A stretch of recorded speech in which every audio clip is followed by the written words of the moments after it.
Welcome to the Men After God podcast, where you will be challenged and encouraged as you pursue God, achieve success, and raise a thriving family. Join your host, Dustin, and his guests on a weekly journey to grow as husbands, fathers, and men after God. Here is your host, Dustin Alley. Hey guys, welcome back to another week of the Men After God podcast. I've got my friend Nick here from the Cartel podcast. We just interviewed his co-host a few weeks ago. You should have got that episode, and I know it was just fire. It was straight amazing what Shane was able to bring out there, and so I can't wait to hear from Nick today.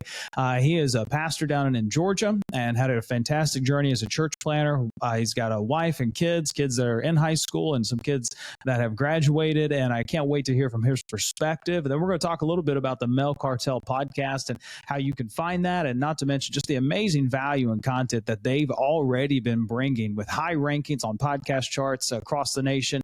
You're just going to be immensely blessed and challenged by our content and conversation today. So without further ado, guys, let's jump in. Nick, thanks so much for being here, buddy. Absolutely. It's such an honor, Dustin. Thanks for having me. Yeah, man. So tell me about, you're down there in, we said Augusta, right? Augusta, Georgia, yeah. Augusta, Georgia, right? Tell the guys about what you're doing, where you're at, and talk about your family for just a little bit. Absolutely. Yeah, we're in Augusta, Georgia, as I share with everybody, and many of your listeners may know, that is... we're known for one thing, and we get 15 minutes of fame for 1 week out of the year, and that's the Augusta National, the Masters golf tournament. I don't even play golf, but it's a huge thing here, helps the economy. But yeah, I have a wife, my wife Nikki, of as of November 4th, 23 years, and so God has blessed me greatly with her, and she has dealt with me over the years. So I'm honored to have her by my side and for us to be doing life together. And then we have 3 kids, Gavin, our oldest, and then Tristan. So we have 2 of our oldest are boys, and then my only daughter is Haley, and she's 15, and then Tristan is 17. And we're here in Augusta, Georgia. We planted a church as of September 14 years ago, and we've been serving in this area in ministry over the years, whether in other churches where God had us in various different ministry roles, or now over the last 14 years in planting a church in this area. So it's been a great adventure and a great experience, and just serving the Lord in various different capacities. In church planting, you get all kinds of experiences. Oh, absolutely. I mean, you've got project manager, janitor, yes. Building maintenance. There's just a number of things there. And I'm sure early on you were a jack of all trades, wearing multiple hats administratively and taking care of things there.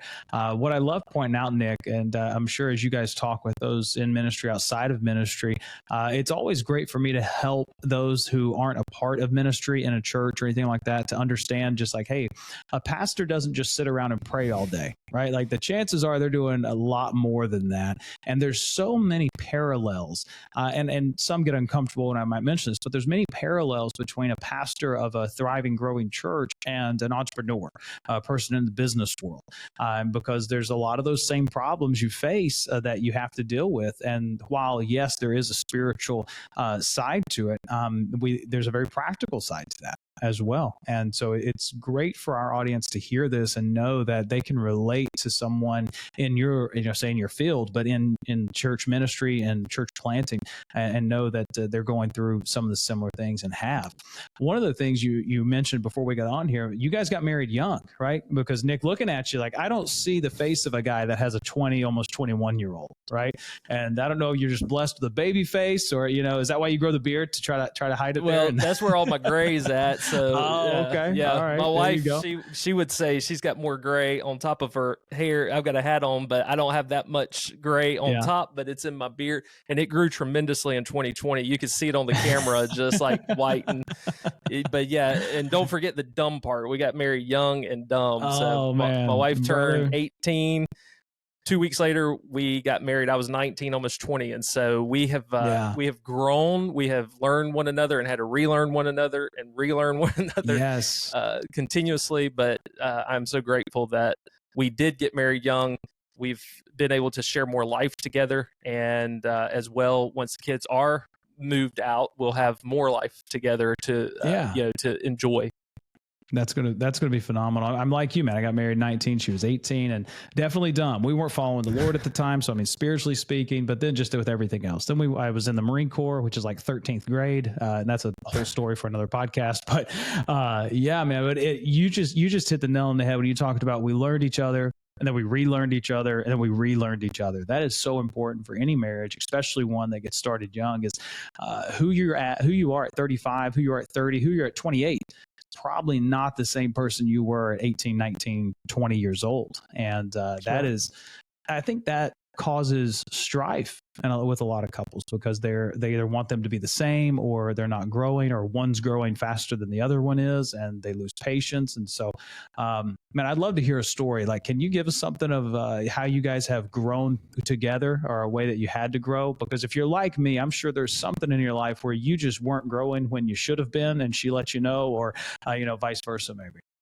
Yeah, I got a really long story that would take up the whole podcast, but the biggest, let's probably the cliff notes. Yeah, absolutely. The biggest would be my struggle with anger and bitterness towards people in my life that before we got married at a young age, things that, my family had kind of gone through, things that I personally had dealt with. I carried that baggage into our marriage. And then once again, getting married that young, there's no marriage classes. I mean, both of us grew up in church. My dad was a pastor. I was in church all the time, Christian school. And you hear the theories, you hear the truth of the word, but you're not taught how to really put that into practice. And so for us, the biggest challenge was we both had our own issues and we both had our own baggage, but I've got to take ownership as the man, as the husband, to go, when I'm serving in student ministry, I'm a leader, and yet I'm holding on to bitterness and anger towards one of her family members that we had a falling out. And to the point where we were separated. We almost got divorced. Probably that was early on. That was within probably 2 years in or so, because it was actually in that time that we found out that she was pregnant with our oldest son. So that was right at almost 21 years ago. And so that there was a time where I was like, look, it's either this family member or it's me. And if we're going to come back together, it's either me and you've got to cut this other family member off that had essentially, I felt like had wronged me. And it was actually through the gospel, and we were going to a class together called, I forget, but it was around love. And it was in that class that probably I heard one of the clearest pictures of the gospel. I grew up more of in a legalistic kind of environments. To hear what was being said about the gospel and about even scriptures that I was misusing or I was cherry picking for my own benefit, to hear it in the right context and in the right meaning really convicted me about forgiveness. And I remember wrestling with that a little bit, but then going and writing this family member of hers a letter and basically forgiving them, but also repenting of where I had wronged them, because there were things that I did to try to get back to them. And here I am serving in ministry. I'm a leader and, doing the whole thing that we're supposed to do. And that probably put the biggest strain on our marriage. And so when I say that, she has stuck by my side, and she has, there was no good reason for her to stick around other than her commitment to Christ, her commitment to her vows. And so that was probably the biggest hurdle for us to get over. And a lot of it, once again, was on me holding on for a period of time. And there were other things, once again, once I started tracing back, once you forgive one person and you realize holding on to that, okay, wow, there was this other person and there was this other situation. And while I may not have contact with them, I need to forgive them, and I need to, let that go just as much as that person I'm still going to have interaction with. And so that was huge for us getting past that. And I think from there, our marriage hasn't been perfect, but if we can make it through that, the rest of the way is much easier. Yeah, let's key on that for just a second, man. What can you remember what it was from that message that you heard, or that lesson on the gospel, and just that clear representation? Because I know there's guys out there listening that are encountering some of this. I mean, we all have deal with anger, and some deal with baggage or bitterness, and that can just spring up into something that doesn't need to be there and affect our relationships. I'd love for you to share like what it was that you heard that it helped you to be able to overcome that, to write that letter, and to kind of give that forgiveness that needed to be given to people. 100%. It was all on redemption and the purpose of the gospel being about redemption. And so where the scripture talks about in Romans, and there's another place in the scripture where it talks about essentially, loving your enemy, doing kind, being kind to them. And where it says that it basically heaps hot coals on their head. Well, from my perspective, it was like, well, I'm going to forgive this person, which I had done. There was a legal issue involved in our situation, wow. And so I didn't press charges. I kind of took the hero position, and it's like, okay, I'm going to do this because the scripture says, I will. It's like heaping hot coals on their head. Well, from my perspective, I'm wanting to bring them pain. I'm wanting to hurt them back. And so that's kind of how I'm looking at that. I don't know the full context there. Well, in the Bible study, whether right or wrong, they were talking about that it was an old Egyptian custom, or maybe, a Jewish custom in that time. I remember it being an Egyptian custom, but that essentially if someone was caught in a wrong, they would require them to carry a pan of hot coals on their head. And the purpose of that was not as much punishment, but it was more to bring them to repentance. It was to bring them to ownership of their issue. And I don't really remember everything in that Bible study, except for the theme was redemption, it being our responsibility as followers of Jesus when we are called to forgive as Christ has forgiven us. And then the understanding of like, we don't do that to cause pain to the other person or to get them back or retribution, because in Romans it also talks about vengeance is mine. So it's not our place to pay back evil for evil, but that's where faith comes in. God, I'm placing this in your hands that you are going to have vengeance, and your vengeance, if that person doesn't come to repentance, is going to be far greater than any repentance or any vengeance that I can give them. And so it was essentially a step of faith to say, I've got to trust God with this, but also I have to take ownership for my own junk and my own issues, because I've been trying to get back at this person. But then my goal, if I truly follow Jesus, is redemption. Like, should I not desire that this person be redeemed? And so it was essentially that understanding. It was that kind of illustration that really just kind of pierced me. And it was like, Holy Spirit, you're wrong here, and I think that's the key, because I've had people who struggle with forgiveness as I've shared my story, men especially, and then even ladies. And it was a process. It's not like I didn't, when I'm praying, God, I forgive him, this, that, and the other. It wasn't immediate, but it was at the moment of understanding the gospel. That's what softened my heart. That's what changed me. It wasn't just going through the ritual of going down to an altar or saying a prayer. It was allowing the truth of the gospel to penetrate my heart and convict me, and then listen and take that step of, repentance, but also offering forgiveness. The good news is that individual received it. And to this day, we are like as close as family as you can get. Like that, wow. I text the individual. We can be around one another. We don't talk about it. It's as if it never happened. And so God fully restored that relationship. And I know that doesn't always happen for people, but in our situation, he did. But it took me being essentially the bigger man to go, hey, if I'm a follower of Jesus, I'm actually the one that's got to live this out. I don't know their relationship status, but I've got to live this out. That's my responsibility. Dude, that's so awesome, man. I love that, because the bitterness from something like that will do exactly what it did to your life. Like, it'll impact our marriage. And guys that are listening, like we whether we know it or not, we bring our work home, and it's not always in the form of actually working, but it's the stressors that came with it. the same is true with the things going on outside and in our lives. We often, I personally was guilty for a long time and still find myself having to overcome this, but compartmentalize my life or try to. It doesn't work. It doesn't work at all. And that stuff comes in and eats at relationships with spouses and children. Thankfully, you said that you didn't have any kids in the home yet. But guys that are listening, like that will tear you up and tear up those around you. And so I love how Nick's sharing with us that his understanding of the gospel, not just the death, burial, and resurrection of Christ, but what's represented there, the full on forgiveness that's available for us whenever we trust in that. And it's so amazing when we do choose to live that out. Man, Nick, that is definitely something to grow through as a couple.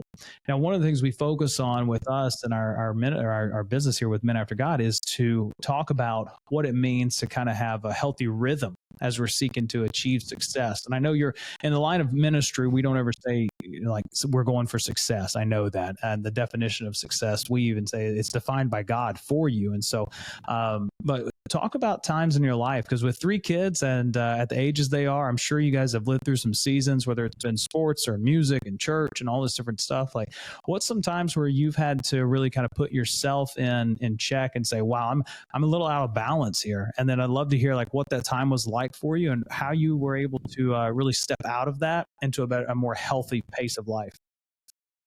I would say too many times and for too long, for sure. I think one of the things that threw that rhythm, and I've heard people talk about, you need balance. And I heard several years ago, someone who's been a great coach to me, Sean Lovejoy, talk about there is no balance, but there's rhythm, and learning that. And of course, trying to figure that out did take a long time, especially planting a church. So when I planted New Passion at the time, what is now Hope Church, I was bivocational. In fact, we started with 37 people, 21 adults, 16 kids. Well, those 16 kids, aren't giving. They need half the adults to take care of them. And so everybody's volunteers. All the money that's coming in is going to pay for the facility that we're renting. So I'm working literally a full-time job. And when I first started the church, I was at one place, then moved to a job that was essentially 24/7 managing a substance abuse program. And so during the week, it's about a 50-hour a week job. And so most of my church stuff was in the evenings. Well, what's in the evenings? My family. And so I'm missing time with them. I would try to do meetings around lunchtime if I could, but then weekend. And so then you have sermon prep. When you're in a facility with 33 men, up to 33 men, there's no sermon prep even during the day, even if you get some downtime on the job, because they're constantly coming to your door. They're needing something. They're very needy people. Yeah. And then there's other responsibilities. There's a homeless shelter at the same place. And so I did really poorly at this. And so Saturdays, essentially, so I'm working Monday through Friday. Then Saturdays are essentially sermon prep and getting ready for Sunday, because you've got to get a sermon written. You've got one day essentially. And then now there's also media that, your Pro Presenter or whatever you're using. We were using Media Shout at the time. You got to build that out, because you can't turn that over to someone Saturday night, so I'm handling that. So there's all these other responsibilities. And so, I regretfully, and I've said this, and, we'll be actually doing an episode on, how we failed as men. And this is one of my top failures, not only giving into the anger and those type things, but the first several years of the church, essentially sacrificing my family for church, for something good, for ministry. And that's how you justify it. And I'm doing God's work. How can anything bad come from this? Yeah. Right. Absolutely. And there was a couple turning points. One was probably some tough conversations with my wife and her just being honest. It might have been in another disagreement where it came out, and listening to that, although I probably rejected it at the time, kind of, what do you expect me to do? I'm the pastor of the church, that we're getting it started, kind of downplaying that, but then also listening to it because you do value what your wife has to say, whether you want to admit it or not. You can act tough on the outside, but if you love your wife, you value her. Then the other was I missed my oldest son catching his first fish.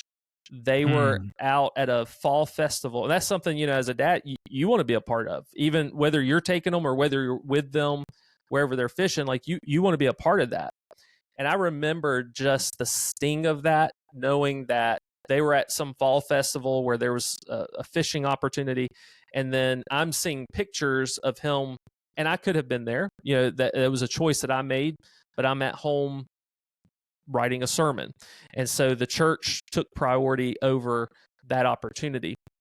And so while there's limited things to be able to change there, I did start, we have made our date night a religious practice. So typically on Friday night, I know that's hard for some people, but my mother-in-law lives in town. And so those are her only grandkids. And so she would gracefully watch them. Sometimes over the weekend, she would keep them like Friday night.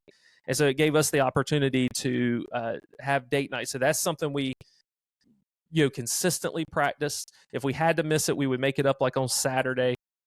But that's something we made a regular rhythm, of our life and our marriage.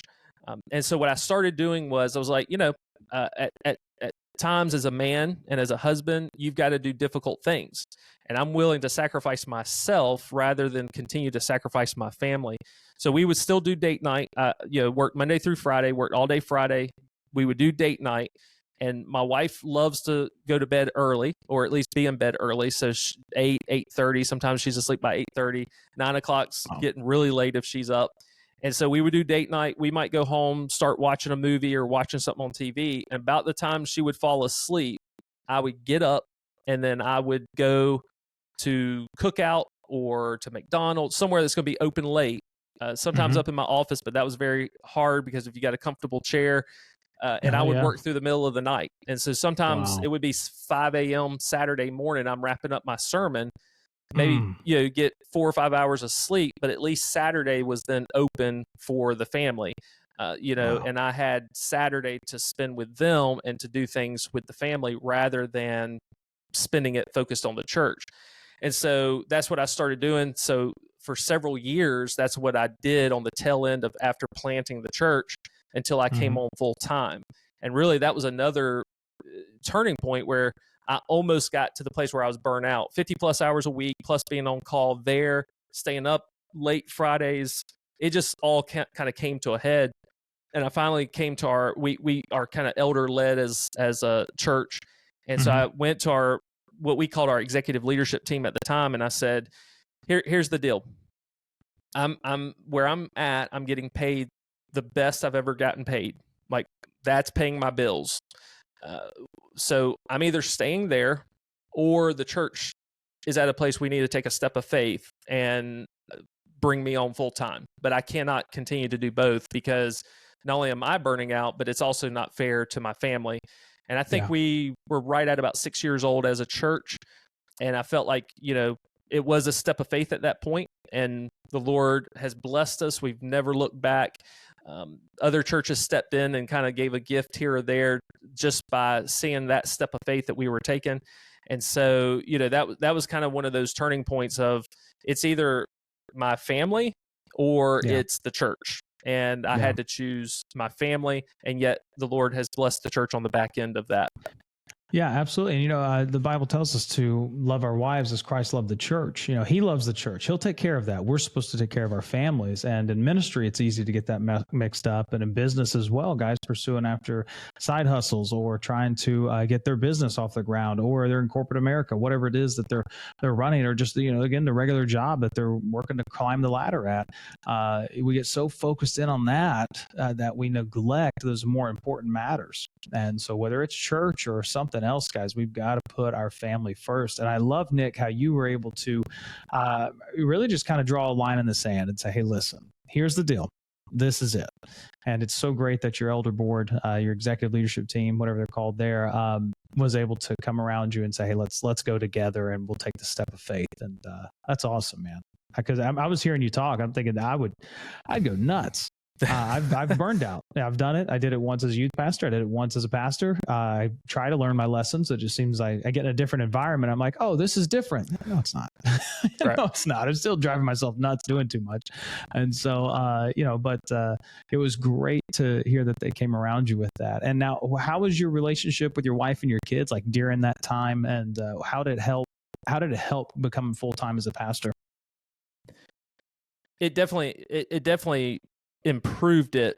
I would say that it was probably not the healthiest, and I have on the back end tried to make up for what I lost on the front end.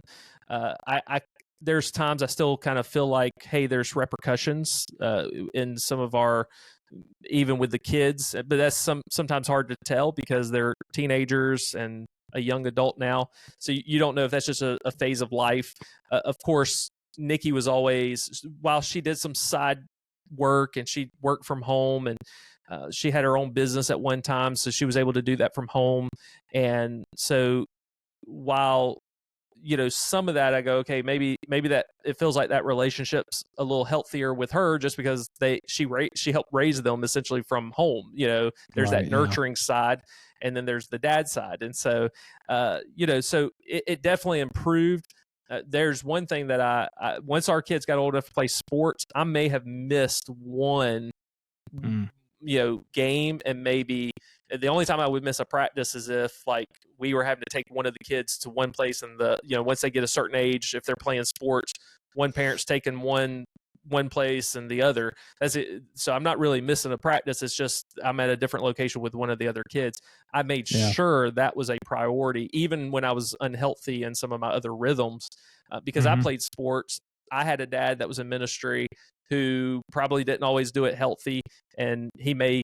I would hope he would tune into this. And so, but there are times, and I've said this, I don't know that I've said it with him. This may be the first time he's heard me say it, but there were times that he was pastoring, and this was probably this was an area where he was, I would say, was unhealthy. It was an unhealthy situation. That situation in that church went bad, but we're in the gym playing basketball, and he is so overwhelmed and having to wear many hats that there's a door at the, you go under one of the backboards. There's the little bit of, baseline, and then there's a door that goes into the offices, and his office is right there. Like you walk in that door, hang a left, and he would be in the office working while we're out playing. Wow. I remember looking into the stands, as most kids do, to see if my parents are there, and they're not, but he's in the office working. And that stuck with me. And it's like, that will not be me. Now, there were times they were at games and they would come and watch us play baseball and stuff like that. So it's not like that was all the time, but knowing that you're 20 feet away and I'm out here playing. And so that was something that I made sure I'm not going to miss a game. I'm not going to miss a practice.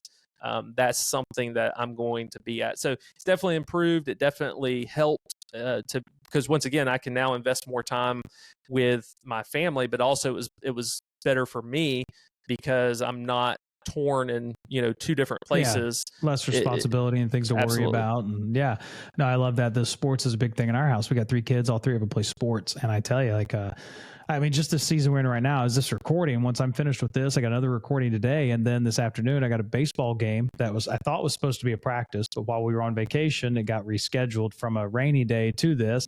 And my son plays soccer, my daughter plays soccer. And sometimes those games overlap. I'm like, man, this isn't cool. So you kind of got to float back and forth if you can. And, but I think I do. I'm with you, man. I grew up playing sports, and it's so important to have a parent there in the stands. And really, we always want our dads up there. And so I love it, Nick. Love it. Hey, let's talk about, I love your journey and what you've had going there. Let's talk about where you're at right now. It sounds like Hope Church is doing very well. And you guys are getting ready to launch a podcast for it, but you've launched the Male Cartel podcast. You launched that with Shane, and he talked some about it, but I'd love to hear from you, man. Like, talk about the journey to get to the point of launching, and then tell us more about the Male Cartel podcast.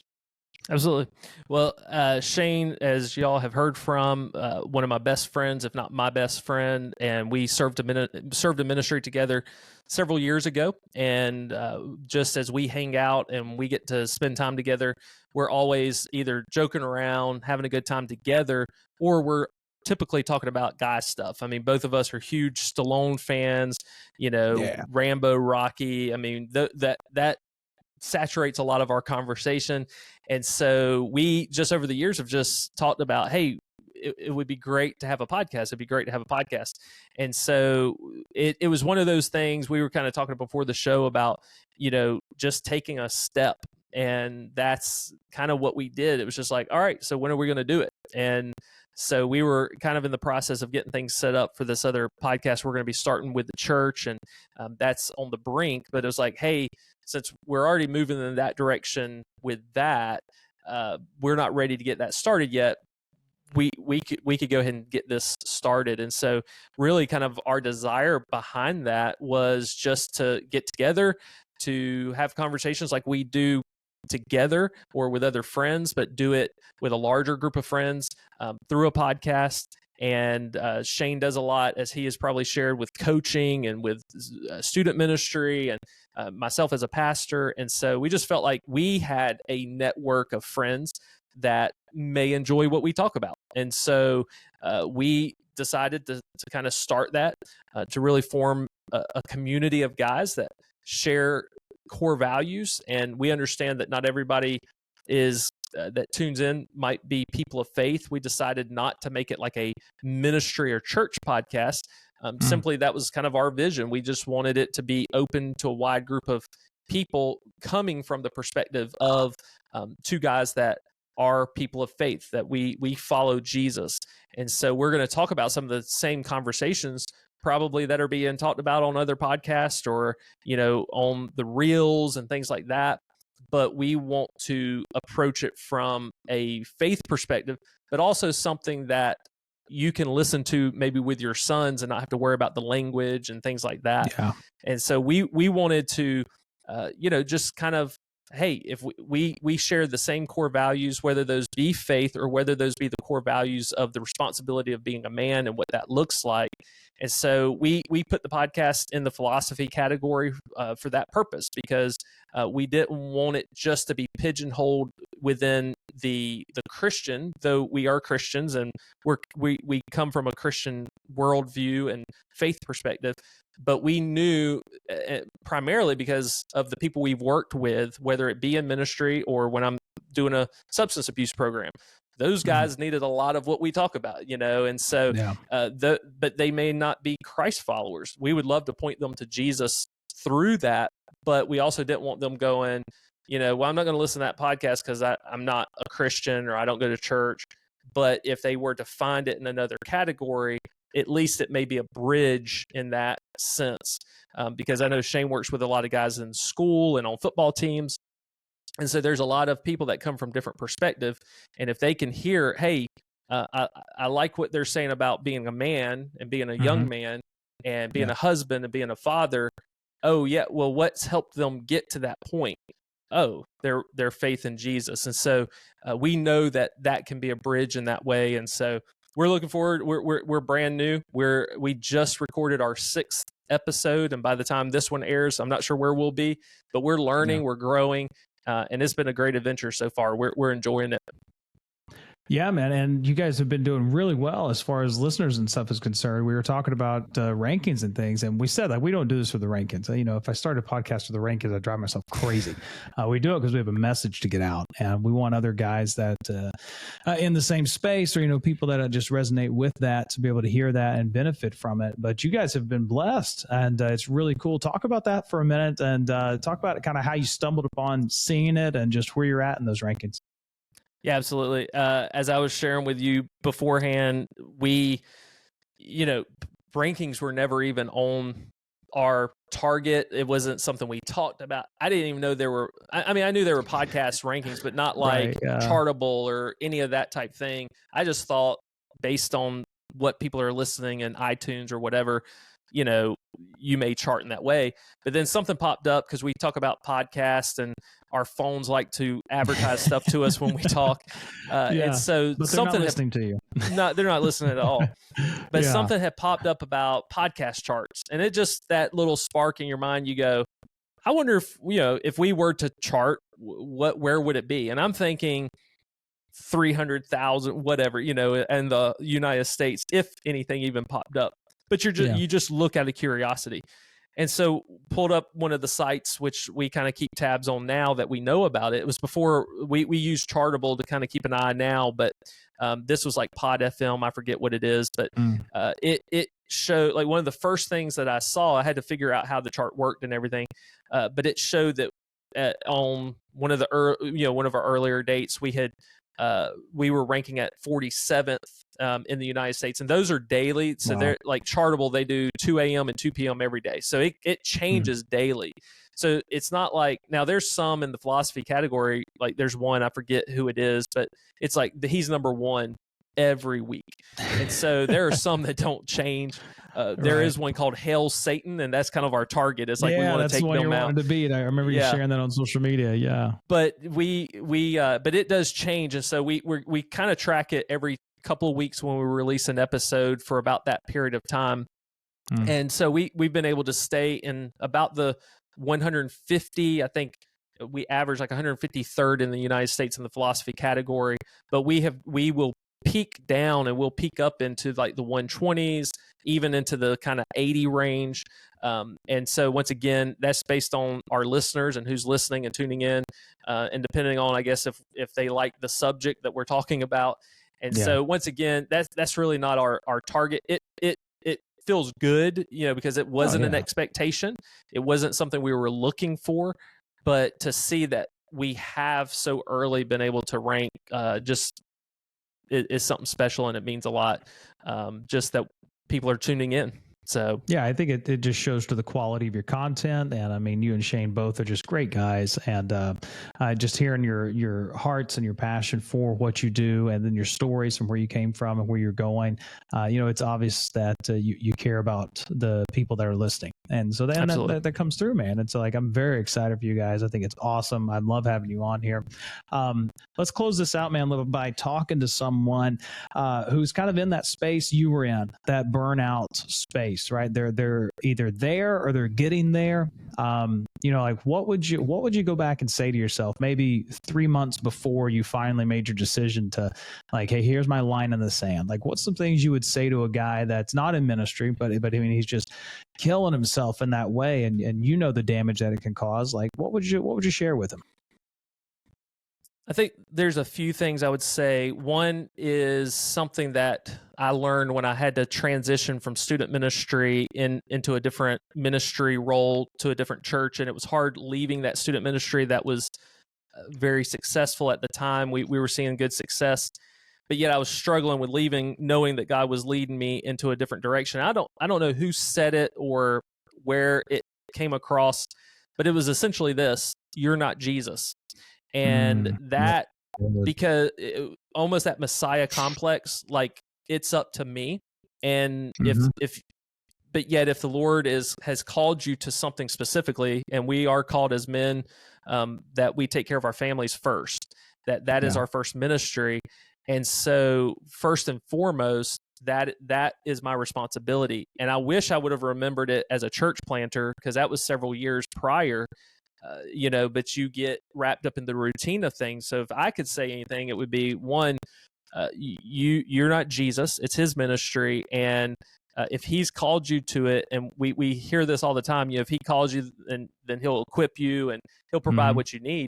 But do we really live like that? Because we're so afraid to let it go. And we're so afraid to, that something will crash and burn, but yet we hold on too long. And so we're not Jesus, though. We're not the ones that are reliant on the ministry. I believe in being a good steward of your time. And I believe there's oftentimes we're bad stewards of our time. So there's much more that we can do in that time that we are given, we may need to put the phone away. We may need to put other things, other distractions away, so we can be a better manager of our time. But we need to let things go. We need to be a good steward and give 100% of when we're in that space to that. So when you're on the job, you give 100% there. But when you go home, your family needs you. And then the other thing I would say is you can't get your family back. Now your wife's going to be there hopefully till death do you part if you and she hold to your vows.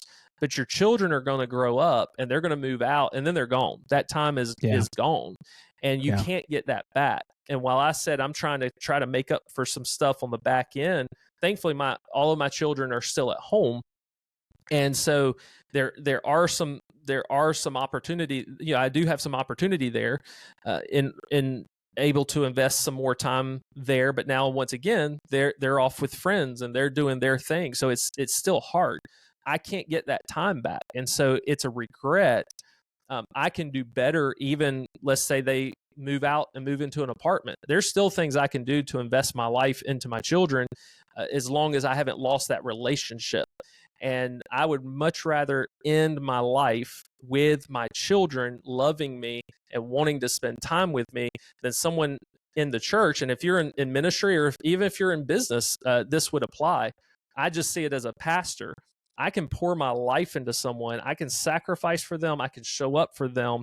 And the smallest thing upset them, and they can leave the church. They won't tell you. They'll ghost you. They'll disappear. And that's where a lot of disappointment and frustration comes in, because people go, man, look at all I gave them, and then they just disappeared. Yet, in doing all of that, we sacrifice our family, and then once they're gone, then there may not be getting any of them back. And so what are you sacrificing your family for? People who don't value you or aren't going to, they're not even going to give you the courtesy of having a conversation with you when they walk out the door, or they listen to gossip or slander about you or whatever. There's no love there. It's a business transaction essentially. And the same thing as a business owner. You pour your life into that business, into those employees, to those customers, and then you say the wrong thing, you post the wrong thing, whatever. Well, I'm not shopping here anymore. I'm not buying from you anymore. And you've lost Yelp that customer. review, they go find another business. 100%. And yet, in order to build what you think is successful, you have lost your family, and it's just not worth it. It's not, as people of faith, as followers of Jesus, it's just not worth it when we're called to love our wives as Christ loved the church, when we're told that, our children are a good gift from God. That's our number one priority. And at the end of the day, I want to be able to present a family to the Lord that is much better than any church that I could present to him, or business, or any other venture that I can chase after in this life. I love my family. I hate some of the failures that I have, levied on them. But there's a new day. The Lord's mercies are new every day, and so I get to live each day making new decisions based on my failures and my past experiences, knowing not what to do tomorrow, what maybe I did today. Man, that is so good, Nick. I absolutely agree with you, man. Because my oldest is only 12 right now, right? And I feel that burden of, man, I've messed up, I've lost this, I've lost that. But it's great to have that reminder of, like, you can work at making it up, but no, you're never going to get it back. And sometimes you got to confess that to your kids of, like, hey, listen, when you were this old, like, I was in a bad place. I didn't do right. And, I hope that you could forgive me for that and, move forward in the relationship. And so, man, that's so good. Nick, thank you so much, man. I loved having you on. I loved your story. I loved you being able to share about Male Cartel. I can't wait to go check that out. Do me a favor, share just a little info about how the guys can either get in touch with you or find Male Cartel, or any other thing you'd like for them to know before we sign off. Yeah, absolutely. Male Cartel's at malecartel.com. And so we've got all of the different platforms and stuff there. We're on YouTube. We're on all the social media. And then Nick Carnes on the Facebook, Instagram, Twitter. I'm on all of those spaces. And so that's where you can find me. Awesome, man. Great. Yeah, we're going to make sure we get that in the show notes. Guys that are listening, you've just heard so much value from Nick today, and how his story can really be like many of yours I've heard from. You've got a lot going on. You're trying to accomplish a lot in life, and then you get to this place of burnout. And burnout's thrown around a lot nowadays. However, if you're in a place where your relationships with your spouse and your children are strained because you are overworking, you need to step back and really do a self-assessment of Why are you pursuing that so hard to the neglect of your family? And the chances are, whether in ministry and business or anyone else, you're probably neglecting your faith too, because we get so driven and ambitious. We put the results and everything on our backs, and we start trying to carry it, when Jesus said his yoke was easy and his burden was light. So this is why Men After God exists, is to help you achieve the success that God has for you with a thriving faith and family. So be sure to check us out if you haven't yet. Facebook.com/Men After God podcast. You can find our group, Facebook.com/groups/Men After God. And then if you'd love to be a subscriber, you can head over to Patreon.com/Men After God. We've got different tiers over there that you can take advantage of, giving some free merch away, and also our exclusive content. So that's great. Nick, thanks so much, man. I can't wait for the guys to check you all out over at Cartel. And I look forward to seeing what God does with you and Shane over there. It's just going to be great. All right, brother. Have a great day. And to everyone else, we'll talk to you next week. Thank you for listening to the Men After God podcast. Make sure you subscribe so you don't miss any future episodes, and keep up with the show by following us at facebook.com/Men After God. You can also reach out to Dustin personally at dustin@seekconsulting.us with any questions or for coaching on being a man after God. Until next time.